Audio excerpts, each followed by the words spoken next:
अस्सलाम वालेकुम स्टूडेंट्स, आज मैं आपको सिखाऊंगा कि आपने फ्रैक्शन को किस तरह ऐड करना है। ठीक है, अगर आपके पास दो या दो से ज़्यादा फ्रैक्शंस आ जाएं तो किस तरीके से आप उन्हें ऐड कर सकते हैं या सब्ट्रैक्ट कर सकते हैं। बच्चे, एडिशन हो या सब्ट्रैक्शन हो वो बिल्कुल सेम काम होता है, लेकिन जो मेन काम ये है कि आपको पता हो कि आप फ्रैक्शंस को ऐड और सब्ट्रैक्ट कर किस तरह सकते हैं। बच्चे, यहाँ पे हमारे पास 3 डिफरेंट तरीकाकार है जिस तरीके से आपको सवाल आ सकता है। सबसे आसान केस, अगर आपके पास बेसिस सेम हो, मतलब डिनोमिनेटर में जो वैल्यूज हैं वो सेम हो। अब यहाँ पे हमारे पास 6/3 है, यहाँ पे 8/3 है। अब डिनोमिनेटर कहते हैं नीचे वाली वैल्यूज, वो बिल्कुल सेम है।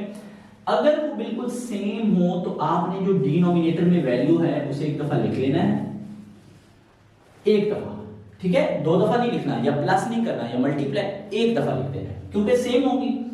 और ऊपर जो वैल्यूज हैं जो न्यूमिनेटर में लिखा है उन्हें आपने ऐड, अगर बीच में माइनस है तो माइनस कर दें, अदरवाइज प्लस है तो प्लस कर दें। प्लस करेंगे तो 6 + 8 कितना आ जाएगा 14 और नीचे 3।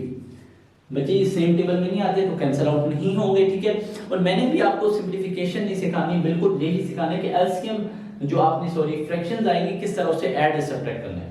अब सेकंड केस है कि जब दो नंबर अलग अलग हो, अब इधर भी अलग है और इधर भी अलग है, तो सर इन दोनों सवालों में फर्क क्या है वो मैं आपको बताता हूं। बच्चे, आपने अगर दो नंबर्स जो डिफरेंट हो मगर सेम टेबल में आते हो, अब देखिए 3 और 9 है, ये दोनों किस टेबल में आते हैं? 3 के टेबल में आते हैं। तो आपने सेम टेबल में आते तो हैं तो आपने इनका एलसीएम ले लेना है। 3 1 * 3 और 3 3 * 9। फिर 3 1 तो ऐसे आ जाएगा, 3 1 * 3। तो यहाँ पे हमारे पास 3 और 3 है, 3 × 3 कितना होता है बच्चे? 9। तो आप नीचे क्या लिख देंगे?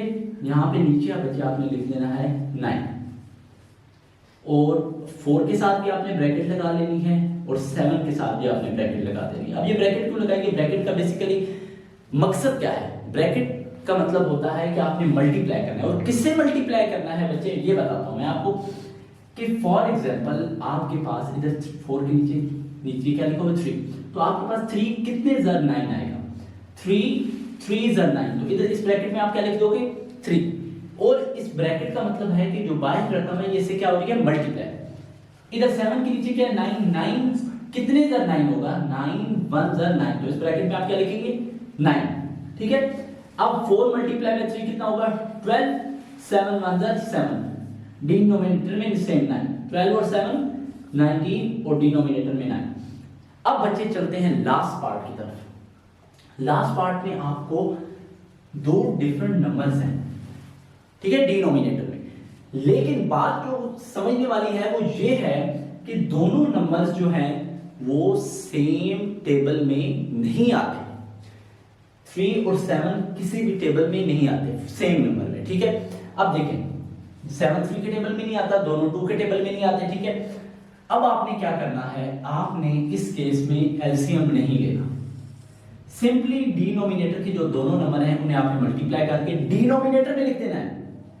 मतलब आप इधर 3 इधर 7, 3 7 21, दोनों को मैंने मल्टीप्लाई कर दिया और डिनोमिनेटर में लिख दिया। फिर आपने यहां पे ऊपर क्या करना है? ऊपर आप करते हैं क्रॉस मल्टीप्लीकेशन। 8 को आपने 7 से मल्टीप्लाई करना है, प्लस 12 को 3 से करना है। 12 को किससे मल्टीप्लाई करना है? 3 से। 8 7 ज़र बचे आ गया 56, 12 3 ज़र आ गया 36, और 56 + 36 हमारे पास कितना हो जाएगा? 92, और नीचे हमारे पास डिनोमिनेटर में क्या आ जाएगा? 21।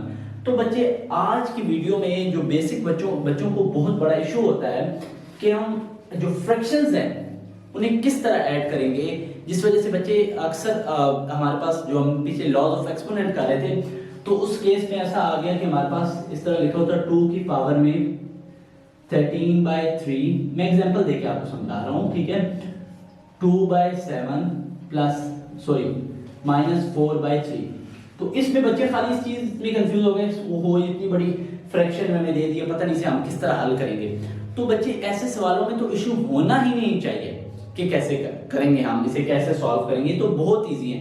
लेकिन इसके लिए आपको क्या आना चाहिए? इसके लिए आपको सबसे पहले ये है कि आपको सिंपल फ्रैक्शंस को ऐड या सब्ट्रैक्ट करना आना चाहिए। ठीक है, और जिस तरह ऐड होता है उसी तरह ही सब्ट्रैक्ट होते हैं। बस आपको ये 3 केसेस को समझना है कि कब आपने देखना है कि दोनों सेम है तो ये केस, अगर दोनों एक टेबल में आते हैं लेकिन है नंबर्स अलग अलग तो फिर ये वाला केस, और अगर दोनों अलग अलग नंबर हैं और किसी बीच सेम टेबल में नहीं आते फिर ये वाला केस।